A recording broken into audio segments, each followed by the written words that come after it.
আচ্ছা, তোমরা কি জানো মানুষ আমাকে ছেড়ে মঙ্গলে গিয়ে বসবাস করতে চাচ্ছে? হ্যাঁ, এটা শুনে তো আমার রিং কাঁপতে শুরু করছে। মানুষ কি সত্যি মঙ্গলে থাকতে পারবে? অবশ্যই পারবে। আমার এখানে থাকার জন্য প্রচুর জায়গা রয়েছে, শুধু ছোটখাটো সমস্যা আছে। ছোটখাটো সমস্যা? তুমি কি ভুলে গেছো তোমার এখানে কোনো বাতাস নেই? আরে আরে, সমস্যা কি পৃথিবীতেও নেই? এখানে বেঁচে থাকার জন্য একটু অক্সিজেনই আনতে হবে বাস। শুধু কি অক্সিজেন? তুমি কি জানো তোমার বাতাসে 95% কার্বন ডাই অক্সাইড আছে? তাহলে মানুষ কিভাবে বাঁচবে? সেজন্যই তো নাসা স্পেস স্যুট বানাচ্ছে। তাপমাত্রার কথা কি কেউ বলবে না? মঙ্গলের গড় তাপমাত্রা -60°C। মানুষ যদি ওইখানে থাকে তাহলে তো বরফ হয়ে যাবে। আরে একটু ঠান্ডা হলে কি হয়েছে? আমি তো বরফ জমিয়ে রাখতে পারি। মানুষ বরফ গলিয়ে পানি পান করবে। বাহ, খুব সুন্দর। আর খাবারের কি হবে? তুমি কি মানুষদের ধুলো খাওয়াবে? ওইটা একটা ইন্টারেস্টিং প্রশ্ন।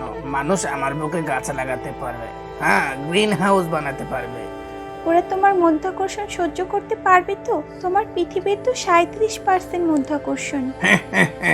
ওরা লাফ দিয়ে এক স্থান থেকে অন্য স্থানে যেতে পারবে। কিন্তু ওদের হাড় দুর্বল হয়ে যাবে। বেশি দিন থাকলে মানুষ ঠিকমতো হাঁটতেই পারবে না। তাহলে সব মিলিয়ে ব্যাপারটা একটু কঠিন হয়ে গেল না? অক্সিজেন নেই, খাবার নেই, তাপমাত্রা খুব কম, আর এখানে মধ্যাকর্ষণও কম। ঠিক বলছো পৃথিবী, তবে আমি অপেক্ষায় আছি। মানুষ যদি সত্যিই চায় তাহলে ওরা আমার এখানে একদিন হলেও থাকতে পারবে।